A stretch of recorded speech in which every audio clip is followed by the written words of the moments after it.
What's up, tribe? How you guys doing? Go ahead and hit that subscribe button, and I hope you like this video. This is your review for Married to Medicine, Season 8, Episode 9. So, the ladies are at dinner. We're picking up where we left off last week. They sort of rewound a little bit and showed us a little bit of shade, little exchange that went down between Dr. Heavenly and Anila, when Dr. Heavenly tried to say that she was Toya's puppet, and Anila was like, well, if I'm a puppet, you Miss Piggy. And, baby... You know, the thing about a bully, which Dr. Heavenly is a bully, the thing about a bully is sometimes when you call them out and you push back a little bit, they kind of fold. So I feel like Dr. Heavenly was like, oh, wait a minute, she ain't gonna let me bully her. Okay, I got my eye on her a little bit. And then Carrie and Lisa showed up and they had that exchange where, you know, Carrie sort of, you know, kind of came back at Heavenly. I said, Heavenly, you just taking L's all around this table tonight, aren't you? So Giselle and Robin from the Real Housewives of Potomac show up. Dr. Heavenly invited them. She said she met Giselle and her and Giselle hit it off and they're cool, and so she invited her. And then at Founding Farmers, let me tell y'all something. If y'all come to, y'all might have them in y'all city, okay? But if you come to DC, Founding Farmers is a really nice restaurant. It is farm to table. They use local farms. The food is always fresh. It's nice. It's a nice place to go. They were at the one in Bethesda. There's one in downtown DC. There's one out in like Tyson's Corner. Anyway, it's a nice spot. Y'all check it out. Neither here nor there. While they're at dinner, they get to talking about. They bring up the fact that Jamal Bryant spoke at the march, and you know, Contessa was like, "Oh, Giselle, your husband just had me fired up," and Giselle was like, "My ex." He my ex. And they were like, well, you guys are reconciled, right? She was like, yeah, but we ain't reconciled, okay? He ain't my husband, you know, not like Robin. And so, of course, they had to tell Robin's story, the divorce, the together, the breakup. Now we back together, we engaged, whatever. And then Contessa starts making these cryptic statements throughout the whole dinner about men cheating, and if men cheat, that's on them, and that cheating is not the end all be all of a marriage, and you know, cheating doesn't necessarily mean that the marriage has to be over. And girl, everybody was looking at her like, is this something you want to tell us? Is this something we're not picking up? So I don't know. Everybody now is giving Contessa the side eye on what's really good and what's really going on with her marriage and her relationship with her husband. Okay, it's whatever.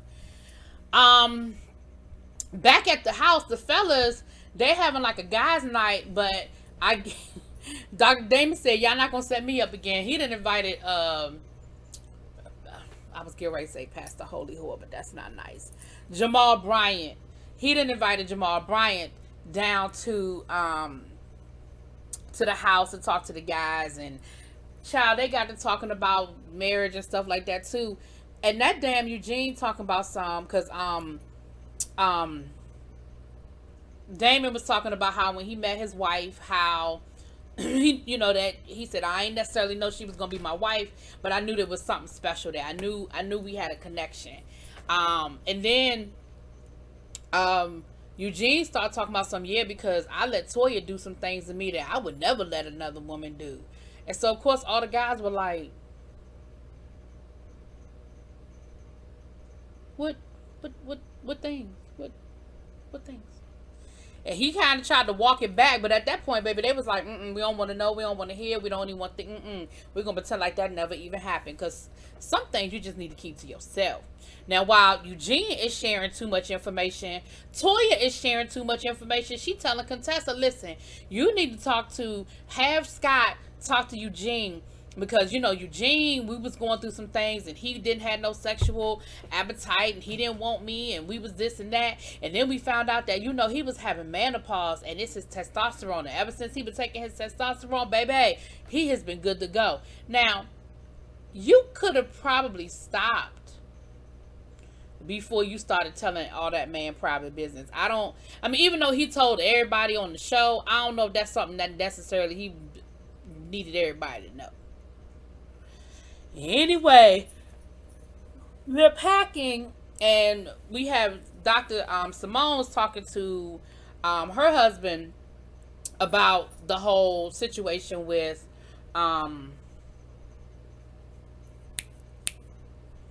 Contessa and Scott. And you know, Curtis was like, Curtis is Dr. Jackie's husband. They both oh shoot.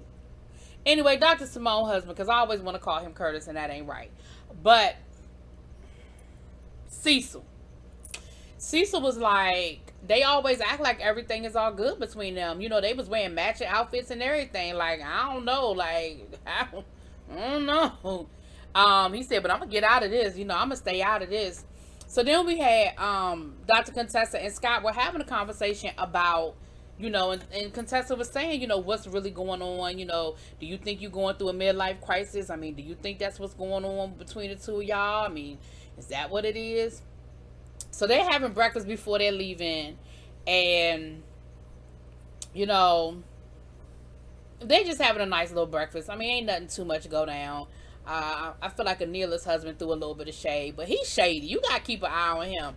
You got, was it Corin? Is his name? Child Corin got a little bit of shade with him. You gotta keep an eye on him. He looked real nice and innocent and stuff, but he be throwing zingers. Okay. So they get back into town.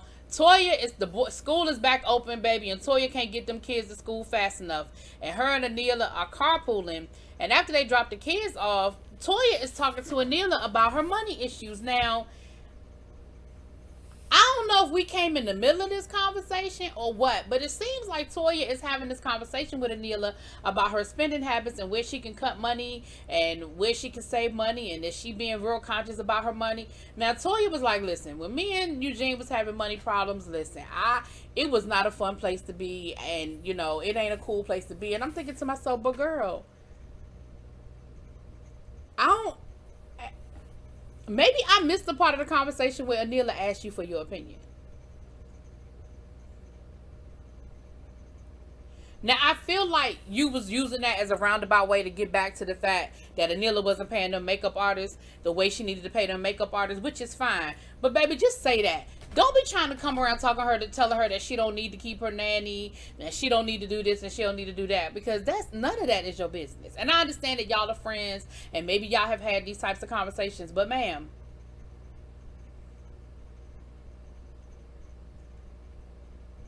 none of these are your business. Anyway, over to Dr. Heavenly's house. Dr. Heavenly done ordered in her husband talking about something. Did you cook all this, buddy? You know good and damn well Buddy ain't cooked that food. Stop it. You ain't smelled nothing cooking. You ain't heard nothing cooking. You ain't seen your wife slaving over no hot stove. You heard that damn doorbell ring, and 15 minutes later she said dinner ready. Stop playing, Dr. Damon. You know good and damn well she ain't ordered no damn food. I mean, she didn't cook that food. Anyway, they're having dinner, and they get to having a conversation about what happened in DC and how, you know, just how many lives they feel like they affected and how great of an experience it was. And Dr. Damon starts telling a story about his experience and about how, you know, he talked about, you know, one night he was out with his friends and they knocked down a billboard, being kids, doing stupid stuff. And the security guard rolled up on them and was like, you need to come back with me. And Damon was like, I'm not. And, you know, to hear Damon tell the story, Damon sounded like he had a little bit of with him back in the day. And maybe he's a calm person now because he didn't had that wild child. And he said, you know, one of their sons is real calm, but the other one reminds him a lot, Damon Jr., I think it was, reminds him a lot of himself. And he said that, you know, eventually he said he ended up getting into a fight with the damn security guard, and eventually the police showed up, and the police put the gun to his head and was like, now what you gonna do? And here's the thing. You could see his sons visibly get upset at the thought of a gun being to their father's head and of that situation. And he was like, you know, I was wrong. You know, I knocked down the billboard. I was wrong for getting into the altercation. But Dr. Heavenly said something that's right. She said, don't apologize, because what you did not equate what happened to you. And I think when things like this happen with cops and black people, because I ain't going to just say men, we know, it's not that we're always saying that the person who got into the altercation with the police officer was right. What we're saying is that it should not have been a death sentence. So, for example, let's use Eric Garner as an example. Okay, so you say Eric Garner was selling loose cigarettes and that's illegal. First of all, I'm not saying whether he was or wasn't. I'm just using that as an example, okay, y'all? For people be leaving 20 comments under my my thing. Did that equate a death sentence? The young man who was accused of selling bootleg DVDs. Now, first of all, ain't nobody buying no damn bootleg DVDs. Okay, that day has come and gone. When's the last time anybody used a damn DVD? But okay. But should it have been a death sentence? And so, okay, Damon, you was out with your friends. You was being stupid, whatever. Y'all knocked over a billboard. Security told you to come back. You was like, no. But should it have been, did it warrant the police rolling up and putting a gun to your head? And so I feel like, you know, that's what people need to hear when we're talking about Black Lives Matter. That is what we're talking about. We're talking about the unequal response to what happened. But anyway, I'm back. Let me come back around. Now we see Dr. Contessa. Well, first we see Dr. Jackie invite she really wanted to just show off her new house, y'all. But anyway, she invited some people to come over to her house. She's inviting Simone, Dr. Heavenly, because she said, listen, me and Simone still in a shaky place. So I want us to come and talk. She said, but I want to invite somebody else. And, you know, Heavenly was like, who? She said, I want to invite Quad, because I really feel like you and Quad really had a misunderstanding and that y'all really need to work this out. And she said, okay, fine, but I want to invite somebody too. And she was like, well, who you want to invite? She said, well, I want to invite Anila, because I feel like if we can get Anila away from Toya, maybe we can see something different and we can get a different side of Anila. And so she was like, that's fine. Okay. So we see Contessa meeting with her business consultant, and she said, this is the woman whose name you hear. When you hear her name, when any doctor that she talked to that wants to open up their own business, her name keeps coming up. So she has her as her business consultant. And they're going through, you know, the different things with opening up the practice. The practice has come a long way. It's furnished. It looks like, I mean, I'm sure they probably have some administrative things to do, but baby, it looked like the doors are ready to be open. So we are here for it. But what we hear Contessa saying is that Scott still really isn't on board. He's still putting a lot of it on her. He doesn't want her really spending a lot of money. You know, he don't want her to have somebody doing billing. And the woman was like, I think her name was Bridget. She was like, you shouldn't be doing your own billing. They showed a scene where Contessa was, you know, and Scott was still talking about this, you know, the fact that he's just not on board with them opening up the business. But my thing is, at this point, it's too late. That ship has sailed. Like, y'all done put all this money into this. The thing look like it's ready to open. Like, Scott, you need to let that go, boo. You lost that fight. They talked about whether it's a good idea for them to be working together. And Bridget was like, listen, I mean, I feel like what she was saying was you're in a better position to answer that question than I am. Like, do you think that y'all need to be working together? I mean, is that what you think y'all need to be doing? And then she told that woman, well, whoever we hiring for the front desk, just make sure she ain't too pretty, because I don't want to be in no entanglements, and I don't want Scott getting in trouble either. And I'm like, you keep making these comments, Contessa. You keep saying these things that are really making me feel like there is some stuff that's going on that you ain't really telling us about or being honest with us about. So I don't know, Contessa. I don't know. I don't know, Contessa. Seems like it's some stuff going on. Anyway, Dr. Jackie is having the dinner down to her house, honey. She didn't hide the shelf trying to pretend like she didn't cook something. Eric, nobody believe you cooked that. You don't even believe it yourself. About 2 years ago, you couldn't even open up your oven. I mean, you couldn't even turn your oven on. And we think that you cooked this gourmet meal. Now, if it had been like some fried chicken and like some broccoli, maybe. But baby, it was a whole gourmet situation. We know good and damn well that wasn't you. Anyway. So Anila shows up, and Heavily picked up Anila, and Simone's little white dress was real cute. Simone looked really nice. And they, you know, Jackie showed them around the house and everything, and it looked nice. It really does look nice.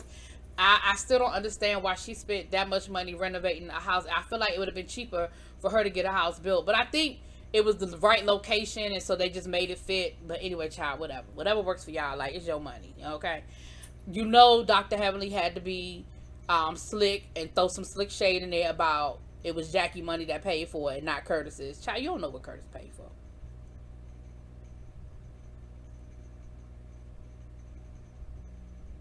Anyway.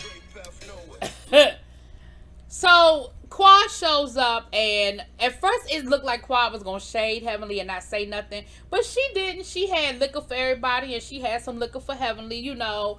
And so they all sit down for dinner, and Jackie basically breaks the ice and opens up the conversation. She brings Anila in to have Anila open up the conversation to the situation between Heavenly and Quad. And basically what Quad said was that the emoji, she misunderstood the emoji, and that the emoji on her end, because she got a Android and she don't have, and that it looked like the person had this, they're holding their nose, and she thought that Heavenly was saying that her butt stink. This is what I'm going to say about that. Quad, even if that's true, Quad, your clap back was on 100. Like, even if you thought she was saying your butt stink, for y'all to be the type of friends that y'all are, I would have took it as a joke and kept it moving. Why would you go all the way to telling people about her lipo and lap band surgery and all of that? Like, girl. And then and Quad was like, well, you hurt my feelings because you said my butt was fake. Heavenly said it is, but it's pretty. She gonna say, well, when did you see my ass? She said, everybody. She said, I saw it on Instagram. Everybody saw it. Girl. But then they get into this whole screaming match because Heavenly is mad, but she's hurt. So even though what Quad, and the problem is everybody heard what Quad said and they was like, that's some bullshit, right? Everybody felt like what Quad said was some bullshit. So they get into this whole screaming match and they calling each other all kinds of B's and FU's and this and this and this and that. They finally get them to calm down. Jackie finally gets her to calm down.